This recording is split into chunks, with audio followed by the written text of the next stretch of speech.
गोशामहल से BJP MLA Raja Singh, जो कि अपने बयानात के जरिए चर्चाओं में बने रहते हैं और अपने इन्हीं बयानात के सबब जहां अक्सरियती तबके के लोग उन्हें मोहब्बत की नजर से देखते हैं, वहीं अक़लियती तबके के लोग उन्हें नफरत की निगाह से देखते हैं। राजा सिंह का कहना है कि गुज़िश्ता चंद रोज से उन्हें धमकी भरे फोन कॉल्स मौसूल हो रहे हैं और इस सिलसिले में वो पुलिस में शिकायत भी दर्ज करवा चुके हैं, लेकिन पुलिस इन बदमाशों को गिरफ्तार करने में नाकाम रही है। इसी को मद्देनजर रखते हुए बरक न्यूज ने पहली बार उनसे इन फोन कॉल्स के मुतालिक जानने की कोशिश की और उनका इंटरव्यू लिया।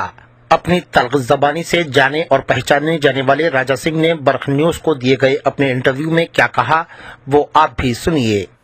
कल शाम में तकरीबन मुझे 6 फ़ोन कॉल्स आए हैं और हर कॉल में अलग अलग भाषा का उपयोग किया गया और हर कॉल में सिर्फ गाली गलौज और धमकी दी जा रही थी कि तुम्हें हम छोड़ेंगे नहीं, जान से तुम्हें मार देंगे और अभी तक तुम बहुत बार बच चुके हो और इस बार तुम नहीं बचोगे।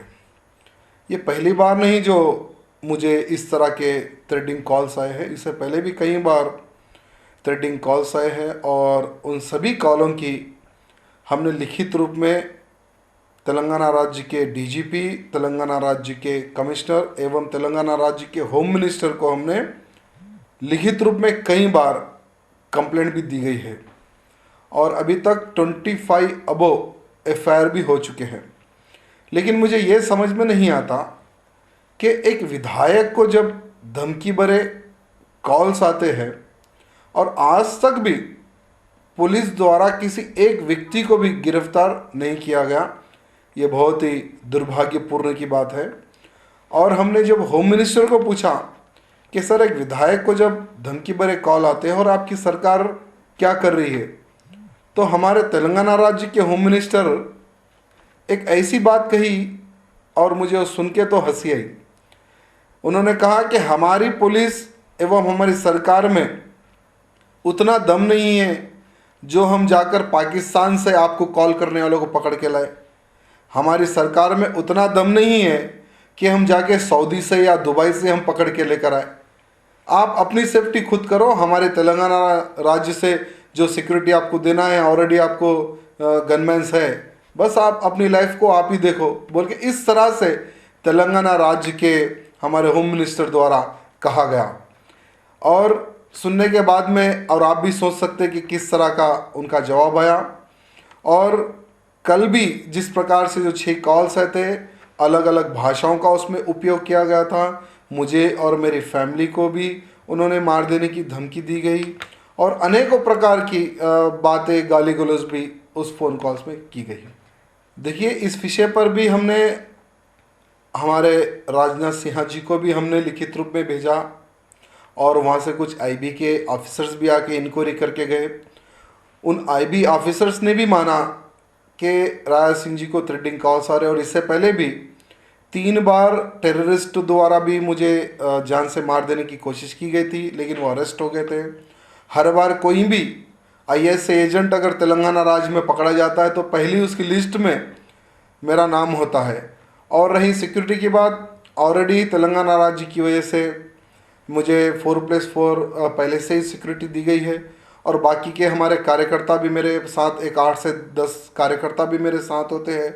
अभी भगवान भरोसे समझो लाइफ चल रही है। अभी तक तो किसी प्रकार का कोई संदेश नहीं आया आईबी की वजह से और बस एक 10 दिन पहले भी वो लोग आकर जस्ट कैजुअली इंक्वायरी करके गए थे कि आपको कॉल्स आ रहे, पूरे कॉल डिटेल्स और हमने जितने एफआईआर्स की गई है हमारे राइटिंग में, जितने एफआईआर्स हुए थे वो सारी की सारी एफआईआर कॉपीज़ भी हमने उन सभी आईबी के ऑफिसर्स को दे दी है। लेकिन अभी तक तो उनके तरफ से कोई जवाब नहीं आया और ना ही तेलंगाना सरकार से कोई जवाब आया।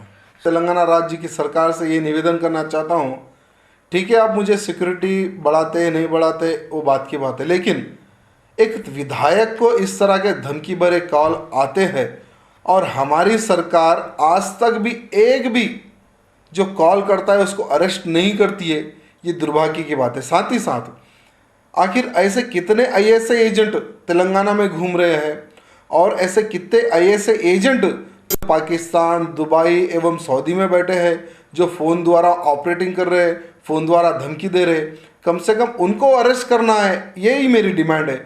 बाकी की सिक्योरिटी की बात है, वो तो भगवान भरोसे, तो हम आगे बढ़ रहे हैं और आगे भी बढ़ेंगे। देखिए, मैं पहले से ही राष्ट्रीय स्वयंसेवक संघ से जुड़ा हुआ हूँ और यहाँ पर गौरक्षण का बहुत ही बड़े स्तर पे हम कार्य करते हैं एवं हिंदू कम्युनिटी को हम बहुत ही अच्छा इधर प्रोटेक्ट करते हैं और हमारी संस्कृति को बचाने का हम इधर कार्य करते हैं। शायद यही कार्य शायद उनको पसंद नहीं आते, इसलिए वो मुझे थ्रेट करते हैं, मारने की कोशिश करते हैं। यहाँ तो MIM पार्टी है जो टेररिस्ट, यानी कोई टेररिस्ट पकड़ा जाता है तो उनकी फेवर में बात करने वाली MIM पार्टी है। ऐसे कई बार टेररिस्ट पकड़े गए और हर बार MIM पार्टी ही उनके साथ ठहरी हुई दिखती है। एक मानो में देशद्रोही पार्टी है MIM पार्टी। मुझे लगता है कि ये फ़ोन कॉल्स के पीछे और इससे पहले भी जो आतंकवादी पकड़े गए, उन सभी के पीछे पॉलिटिकल अगर हाथ में मानूंगा तो MIM पार्टी को मानूंगा। ये लोग अगर डायरेक्टली आते हैं तो हम भी इनको बता देते कि हमारे में कितना दम है, और ये सिर्फ क्या है, फ़ोन के माध्यम से या कोई ऐसे एजेंट को भेज देते हैं। अभी तक तो क्या है, हम डायरेक्टली इनके ऊपर कभी कंप्लेंट उप्लेंट नहीं दिए, क्योंकि डायरेक्टली ये लोग नहीं आते। ये नपुंसक है, पीछे रह के काम करने वाले लोग हैं ये लोग। इसमें एक बात बताइए राजा जी के, आपको जो फ़ोन कॉल्स आते हैं वो लोकल में है या नहीं, इंटरनेशनल कॉल? नहीं, पूरे के पूरे इंटरनेशनल कॉल है और कॉलर टून में आता है। एक कॉल आता है पाकिस्तान से, एक कॉल आता है सऊदी से, एक कॉल आता है दुबई से, और अलग अलग कंट्रीज़ के नाम आते हैं। जैसे मैंने जो लिखित रूप में उन सभी कॉल्स के नंबर्स, वो क्या समय पर आया, हम पूरा इंक्लूड करके DGP, कमिश्नर, होम मिनिस्टर एवं अभी 2 दिन के बाद असेंबली भी प्रारंभ होने वाली है, हम मुख्यमंत्री को भी एक निवेदन पत्र दे देंगे। उसके अलावा होगा कुछ नहीं, क्योंकि मुझे पता है तेलंगाना राज्य की सरकार, यहाँ भारतीय जनता पार्टी के कोई विधायक सुरक्षित रहना ऐसा तेलंगाना सरकार नहीं चाहती, क्योंकि MIM की गोद में जाके बैठी हुई तेलंगाना सरकार है, TRS सरकार है, और ये लोग कभी भी भारतीय जनता पार्टी के विधायकों का अच्छा नहीं चाहेंगे ये लोग। अभी भारतीय जनता पार्टी का तो हमारे अभी नए अध्यक्ष बने हैं डॉक्टर लक्ष्मण जी, उनका बहुत ही अच्छा सहयोग है, और आज भी हम उनसे मिले थे तो आज भी इस विषय पे चर्चा हुई थी, और उन्होंने भी कहा कि हम जब भी दिल्ली जाएंगे तो इस विषय को हम राजनाथ सिंह जी के समक्ष रखेंगे और आगे देखना है क्या होगा। धन्यवाद।